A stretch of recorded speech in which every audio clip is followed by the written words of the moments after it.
안녕하세요. 소드 오브 콤발라리아의 트리블로입니다. 대만 서버에 어제 2월 20일자로 역병의 탑이 게시되었습니다. 이번에는 어떤 기미교구로 플레이어들을 괴롭힐지 함께 알아보는 시간을 가지며 공략을 살펴보도록 하겠습니다. 次は私たちの番。これでも食らいなさい。みんな一緒に行きましょう。闇を払い人々に希望を。一緒に行きましょう。 저기 뒤에 보면 유령같이 생긴 적이 있는데 특성을 살펴보면 이동력이 1 증가하고 속도가 100 증가하고 그리고 받는 물리 데미지와 관통 데미지 80% 감소하며 디버프를 한 개씩 보유할 때마다 받는 물리 데미지가 10%씩 최대 200%까지 증가하며 디버프 하나를 받을 때마다 3000의 데미지를 받는다고 되어 있는데 다 무시해도 될 만한 점이 레벨이 낮습니다. 45니까 사실 기미기고모고 때려서 잡을 수 있죠. 뭐 조금 귀찮게 실체가 있는 적군 중 하나에게 달라붙어 있다가 그 적이 격파되면 모습을 드러낸다는 점이 있지만요. 次は私たちの番。今です。手応えありです。次は私たちの番。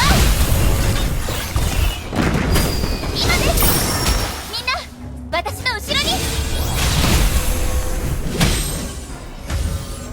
次は私たちの番。今です。手応えありです。次は私たちの番。 1층 하반구입니다. 여기도 벌레들이 많습니다. 개들 중 큰 벌레가 있는데 특성을 보면 전투가 시작될 때 6스택의 각질 장벽을 획득하고 행동 종료 시나 아군에게 피해를 입히면 2스택을 획득하며 피해를 입을 때마다 1스택씩 제거된다고 합니다. 각질 장벽의 효과는 스택당 공격력이 5%, 방어력이 10% 증가하고 최대 15스택 중첩이 됩니다. 그리고 자연의 수호가 깨지면 약화되면서 자신의 모든 각질 장벽이 제거되고 뿔을 떨어뜨립니다. 자연의 수호 효과는 받는 최종 데미지를 50% 감소시키며 넉백과 감염에 면역이 됩니다. 자연의 수호를 깨는 조건은 피통이 50% 이하로 떨어지거나 8차례의 피해를 입으면 깨지게 되고요.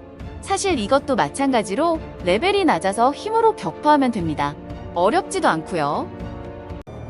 攻める守るか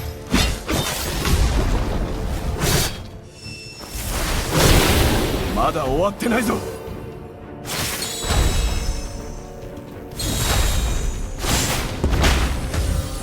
攻めるか守るか 3층 상반구에서 스테이지가 조금 바뀌긴 하였는데 크게 달라진 것은 없습니다.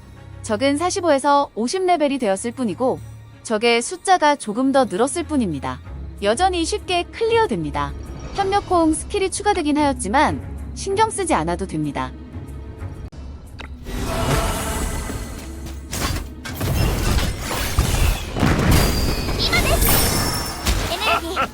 いいい気分だ。この戦場俺の好きにさせてもらうぞ。制服だ。弱すぎる。一掃してやる。弱 3층 하반구는 조금 다릅니다. 물론 쉽게 클리어가 되긴 합니다만 화면에 보이는 벌레들을 격파하다 보면 기존의 벌레와 다른 종류의 벌레가 등장합니다. 둥지벌레라는 녀석인데 최종 데미지를 60% 감소시키고 디버프, 중단, 넉백의 면역입니다. 소환하는 3마리의 벌레를 격파하면 자신의 자연의 수호가 깨지면서 둥지벌레의 턱이 떨어집니다. 자연의 수호 효과도 60% 데미지 감소면서 먼저의 데미지 감소와 고변산으로 계산됩니다. 즉 자연의 수호가 있는 상태에서 공격을 하면 16%의 데미지밖에 입히지 못하게 됩니다. 하여 소환되는 벌레를 잡은 후 캐는 것이 데미지가 잘 들어갑니다. 攻めるか攻めるか守るか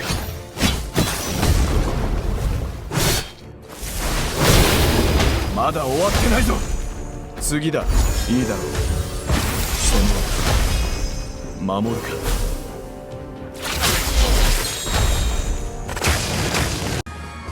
4층 상반구입니다. 적의 숫자도 많이 늘었고 적의 레벨도 55까지 올라왔습니다. 아래의 타이던의 모습을 한 유령도 모습이 다를 뿐 특별한 것은 없습니다. 그리고 아래의 샴스의 모습을 한 적은 제어의 면역이면서 아군을 공격한 후에 피해를 입지 않으면 턴당 1회 재행동이 가능합니다. 한 칸 이동할 때마다 공격력이 20%씩 증가하므로 최우선적으로 처치하면 되겠습니다. 그리고 어느 정도 적을 처치하고 나면 우측에서 새로이 적이 등장하게 되므로 미리 염두에 두시면 될 것입니다. 次は私たちの番。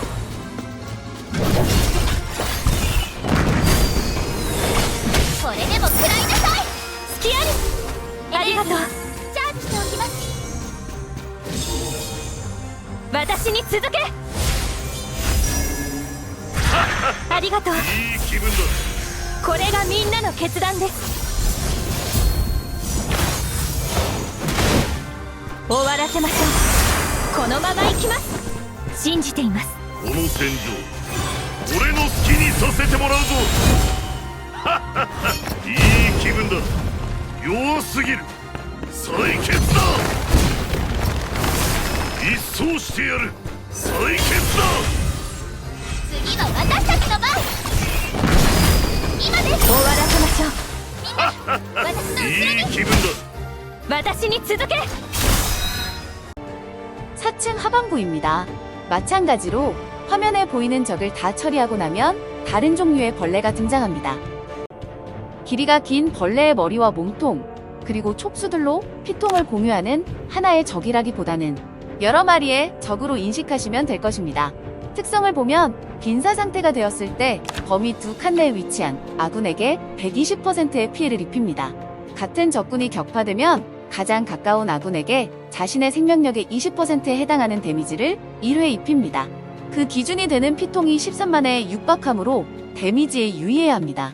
퍼센트 데미지에 80% 감소가 있으며 자연의 수호 효과는 중단과 넉백의 면역이 있습니다. 물리 데미지가 마법 데미지로 전환되면서 목표물에게 2개의 2레벨 디버프를 가합니다. 등 부분도 위칸의 내용들은 같고 아래 부분은 물리 방어의 30%치만큼 물리 공격에 부과가 됩니다. 촉수 부분은 마찬가지로 윗부분은 같고 아랫부분은 데미지를 입힌 후 범위 내 같은 적군끼리 물리 방어 증가와 마법 방어 증가를 부여합니다. 그리고 머리 부분이 부여한 디버프를 아군이 2개보다 많이 가지고 있으면 그 아군에게 받는 데미지는 30% 추가 감소를 받습니다. 그리고 좀 짜증나는 부분이 얘네들한테서 3회 공격을 받을 때마다 빈결이 걸립니다. 아군의 수를 늘리면 해소되는 문제이니 많은 아군을 끌고 가는 것이 좋을 것입니다. 容赦はしない。ルチアの血を永遠なれ。戦況を観察。攻めるか守るか次だ。いいだろう。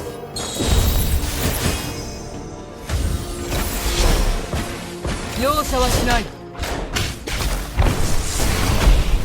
戦況を攻めるか観察。守るかいいだろう。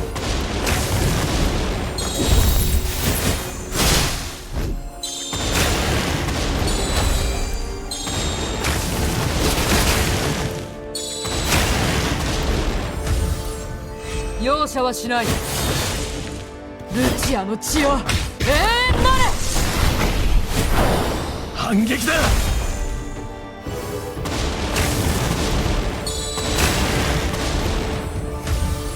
容赦はしない。命令は絶対だ。守るか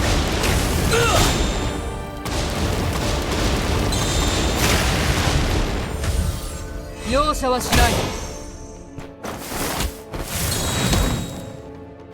命令は絶攻めるか守るか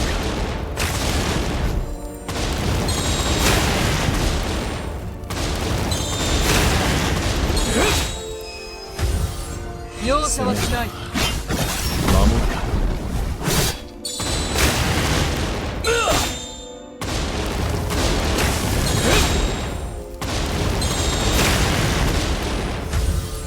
容赦はしない。ルチアの血を永遠なれ。ルチアのために。 5층과 6층은 기믹이 같으므로 상대적으로 어려운 6층 기준으로 설명을 드리겠습니다. 상방부입니다. 캐릭터 배치 뒤쪽에 대포가 보이실 것입니다. 시작을 하면 고정된 자리에 느낌표 박스가 아주 많이 생깁니다. 이 자리에 캐릭터들이 올라가면 턴이 종료될 때 물리공 경력의 합산에 비례해서 빈포가 발사됩니다. 많이 보던 패턴이죠. 그런데 문제가 좀 있습니다. 빈포 차징 자리에 앉았던 캐릭터들은 강력한 디버프가 생기는데 최대 생명력의 상한선이 34% 낮춰지며 받는 치료 효과 또한 34% 낮춰집니다. 상한선 위로 치유를 하려고 해도 무시가 되며 3스택 이상이 되면 캐릭터는 즉사하게 됩니다. 그리고 전투가 진행되는 동안 영구히 유지가 됩니다. 제거나 면역도 되지 않고요. 그래서 생각해 볼 법한 전략이 캐릭터들은 최대한 빈포 차징 자리에 앉지 않고 소모성으로 소환할 수 있는 유닛들로 그 자리에 앉게 하는 것입니다. 가장 유효하게 쓸만한 것이 아칸베와 키안실 그리고 예니퍼 정도입니다. 그리고 많은 회방꾼들이 있습니다. 가장 먼저 보이는 것들은 좌우에 배치된 사도 본능과 사도우지입니다. 둘은 번갈아 가면서 차징 자리에 번갈아 가며 범위 공격을 뿌려댑니다. 방금 전에 디버프를 받은 상태에서 이 범위 공격을 받으면 생명이 위태롭거나 쉽게 죽게 됩니다. 먼저 죽일 수도 없는 것이 정면의 본체와 피통을 공유하고 있어서 죽일 수도 없습니다. 그리고 두 번째 회방꾼인 불덩어리입니다. 피통색 때문에 아군처럼 보이지만 적입니다. 주기적으로 소환이 되며 1턴간 준비 후에 자폭을 하는데 자신의 피통만큼의 관통 데미지를 주위 아군에게 입힙니다. 리버스 치료를 가지고 있어서 치유를 통해서 죽일 수 있습니다. 그리고 세 번째 회방꾼인 땅의 재앙입니다. 받는 데미지 증가와 데미지를 아군에게 가하며 다른 스킬로 범위 데미지와 아군의 범위 데미지 감소를 부여합니다. 오래 달고 있으면 아군을 끊임없이 괴롭힘으로 빠른 처치를 해야 합니다. 마지막으로 본체에 기믹 대응이 있습니다. 1번, 가장 가까운 아군 3을 지목하여 데미지를 입히고 패시브 금지와 리액션 금지를 2턴간 부여합니다. 2번, 필드에서 현재 생명력이 가장 낮은 비소환 캐릭터에게 1턴 준비 후 강력한 물리 데미지를 입히고 그 지형을 디버프를 받는 지형으로 바꿉니다. 해당 공격 시 보호막과 지원 방어를 무시합니다. 표적이 되는 아군은 범위 2칸 내 아군 1명당 10%씩 데미지 감소를 받으므로 뭉쳐서 데미지 해소를 해야 합니다. 3번, 바닥에 가로로 5칸짜리 범위에 데미지를 입히면서 장판을 깔아버립니다. 이 기믹들을 모두 수행해야 합니다.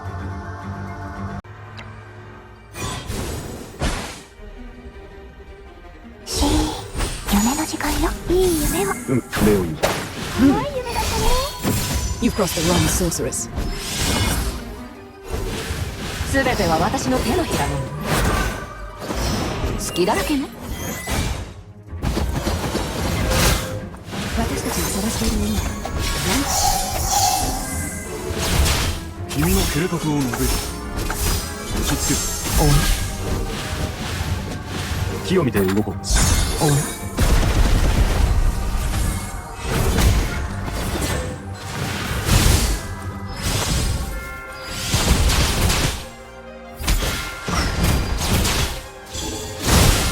覚えてらっしゃる。あなたの悪夢見せて。いいぞ。一人残らずミネルチが探しているものは何かしら。おや、君の計画を述べる。押し付ける。レオイ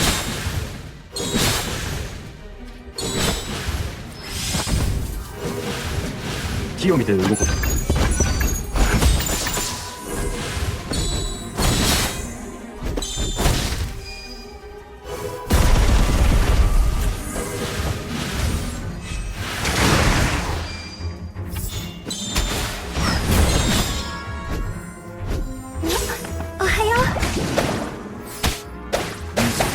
Come, time's of the essence. You've crossed the wrong sorceress. You shan't get out of here. 一人残らずひねり潰す。お見通し。私たちが探しているものは何かしら。君の計画を述べる。いいぞ。木を見て動こう。いいぞ。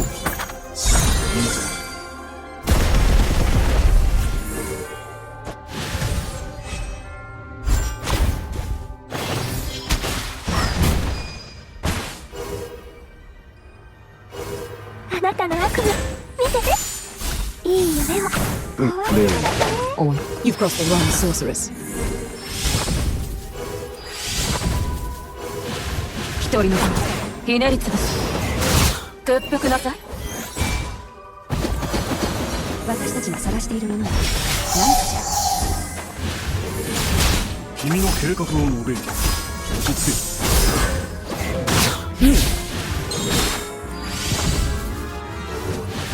木を見て動こう。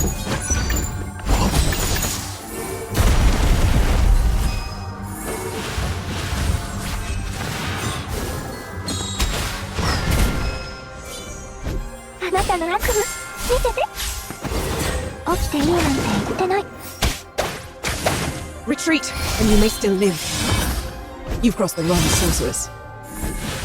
一人残り。ひねり一滴の迷いに過ぎない。ありがとう。陣形を保て。いい。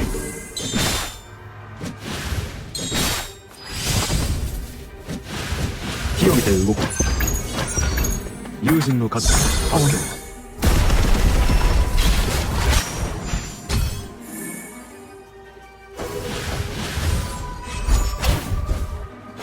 覚えてらっしゃる。あなたの悪夢見せて。いい夢を。私の夢怖い夢だったね。 You've crossed the wrong sorceress. 一人残り。ひねり潰す。お見通し。一時の迷いに過ぎない。苦しみは陣形を保て。落ち着け。レオン木を見て動こう。よかろう。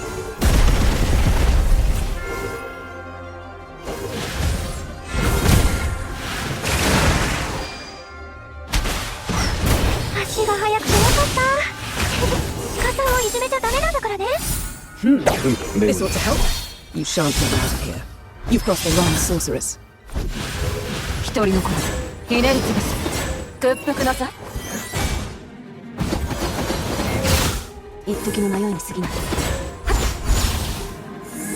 陣形を保て。いいんだ。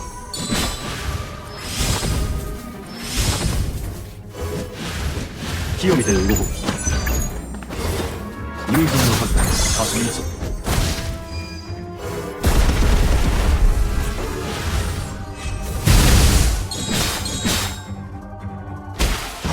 足が速くてよかったおはよう。レオン Retreat, and you may still live. 私の夢一人残らず。ひねり潰す。お見通し。一時の迷いに過ぎない。陣形を保て。落ち着け。木を見て動こ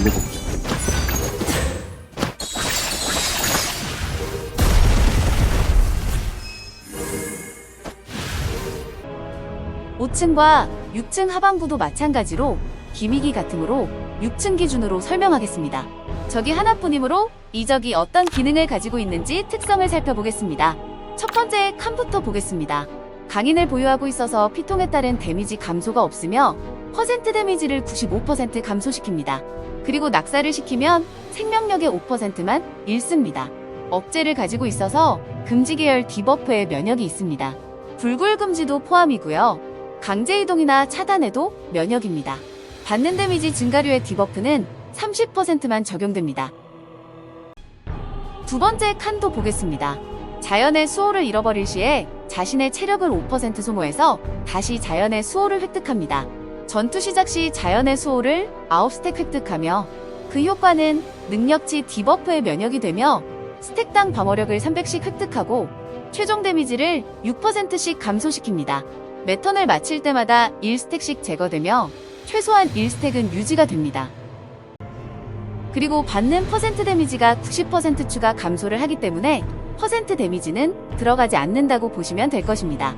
그리고 다음 칸에 피통이 다 다르면 생명력이 70% 회복됩니다. 그리고 모든 디버프가 해제되며 공방 속성이 20%씩 증가합니다. 즉, 무한으로 피가 차며 강해지는 적과의 전투를 8턴 동안 유지하여 최대한 많은 데미지를 입혀야 하는 방식입니다. 상반구도 이 부분은 깜빡하고 설명하지 않았지만 마찬가지로 8턴간 최대 데미지를 내는 방식입니다. 플레이어는 보스를 여러 번 격파하여 점수를 획득한다고 나와 있습니다. 반대로 격파되더라도 패배로 처리되지 않는다고 되어 있고요. 마지막으로 불굴이 발동되면 모든 에너지를 회복하고 해당 턴의 재행동 기회가 1중첩됩니다. 보스의 턴이 종료되면 남아있는 재행동 기회는 1중첩당 2에너지로 변환됩니다. 재행동 기회가 무엇인지는 스킬 설명에서 알려드리겠습니다. 일반 공격입니다. 단일 공격으로 돌격하여 60%의 얼음 속성 물리 데미지를 입히고 범위 3칸 내 모든 아군에게 생명력의 3%에 해당하는 관통 데미지를 입힙니다. 리액션입니다. 턴 시작 시 4스택의 재행동 기회를 얻습니다. 옆에 설명대로 아군이 행동을 할 때마다 1스택씩 소모하며 적이 재행동을 할 수 있습니다. 그리고 높이 날기를 사용하여 9칸 내 임의의 위치로 이동하여 에너지를 6회복하며 비행 상태가 됩니다. 쿨타임은 2턴이고요. 비행을 하면 단일 원거리 공격 이외에는 80%의 데미지 감소가 일어납니다. 또한 비행은 고지대 우위를 얻으며 넉백의 면역이 되고 이동력이 3칸 증가합니다. 데미지를 받을 때마다 에너지가 일씩 소모되며 에너지를 모두 소모하면 땅으로 떨어집니다. 스킬, 귀청 떨어지는 굉음입니다. 관통 데미지이면서 자신 주변 2칸 내 모든 아군에게 대상 체력의 20%만큼의 데미지에 적의 물리 공격력의 30%만큼의 관통 데미지를 입힙니다. 그리고 3중첩이 되면 얼어붙는 디버프를 1중첩 부여합니다. 무작위 2레벨 능력치 디버프도 함께 말이죠. 스킬, 포식 마크입니다. 전장 내 생명력이 가장 높은 아군 한 명에게 표식을 부여하는데 해당 대상을 먹어버리고 자신은 에너지를 못 회복하면서 모든 디버프를 해제합니다. 또한 받는 데미지 감소 2레벨을 획득하고 자연의 수호도 2중첩 획득합니다. 스킬, 절명의 독침입니다. 필드 내의 물리방어가 가장 낮은 아군 한 명에게 표식을 부여하고 리액션 금지를 2턴간 부여합니다. 다음 행동 시 대상으로 이동 후 물리 공격력의 80%만큼의 관통 데미지를 가합니다. 만약 해당 대상에게 도달하지 못한다면 다른 목표를 공격합니다. 공격 후 대상의 생명력이 60%보다 낮다면 불굴 금지를 가하면서 즉시 처치합니다. 공격 전 이동 칸수에 따라 한 칸당 공격력이 10%씩 최대 50%까지 증가합니다. 걸리면 죽는다고 보면 됩니다. 自らラボで歌ってこそ来て頑張れ私オーナ始めようか。オーナいいですねこれオーナこの道を貫けルチアの血を永遠なれ任せてあがいても無駄だよ当社の名にかけて吹雪に立ち向かうぜあがいても無駄だよ全ては私の手のひらを屈服なさい待ってるよ待ってるどうしたらいいの力ない違う自ら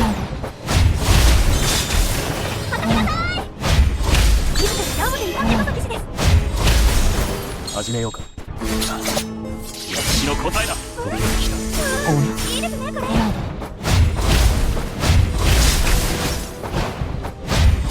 容赦はしない戦況を観察任せて命中油断しないで全ては私の手のひらの来ないでそんなものそんなもの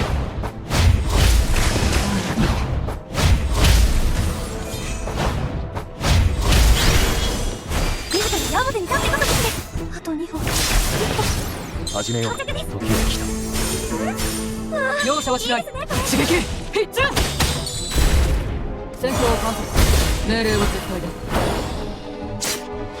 任せて当社の名にかけて油断しないで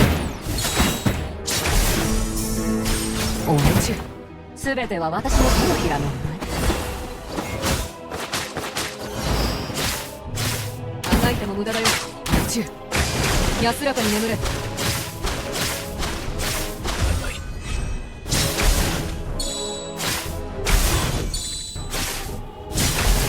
自らラボで歌ってこそ騎士です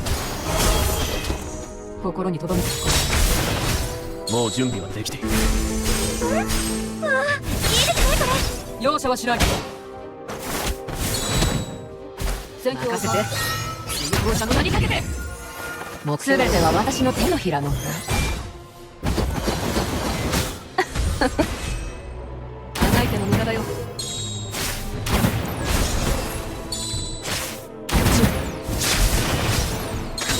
深呼吸して。始めようか。私の答えだ。ありがとう。助かる。容赦はしない。ルチアの血を永遠なれ。任せて。油断すべては私の手のひらの。あがいても無駄だよ。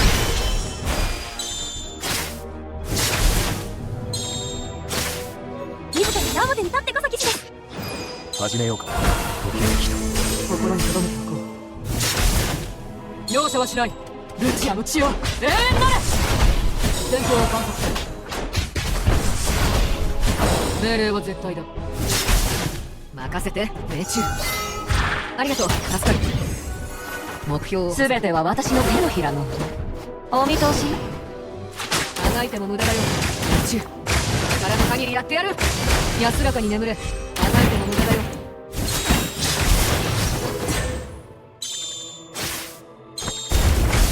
自ら矢面に立ってこそ騎士です。頑張れ私。ありがたい。始めようか。私の答えだ。ありがとう。助かる。容赦はしない。終わりだ。命令は絶対だ。任せて。あがいても無駄だよ。信仰者の名にかけて。油断しないで。全ては私の手のひら。屈服なさい。待ってるわ。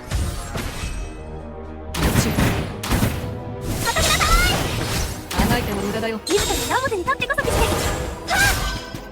命中。始めようか。ありがとう。助かる。いいですねこれ。ありがとう。容赦はしない。ルチアの血を永遠なれ。任せて。あがいても無駄だよ。全ては私の手のひら。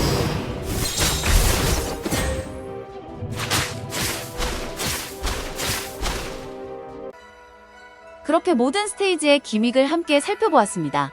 이번 역경의 탑에서 그동안 등한시되어 왔던 소환 캐릭터들이 열의를 해주었습니다. 그리고 또한 특이한 점이 덱에 따라서 한쪽에 점수를 낮게 받아도 반대쪽에 점수를 높게 받으면 클리어가 되는 구조가 되면서 클리어만이 목적이라면 그리 많은 덱이 필요치 않게 된 점이 다른 역경의 탑보다 긍정적인 방향으로 개선된 것으로 보입니다.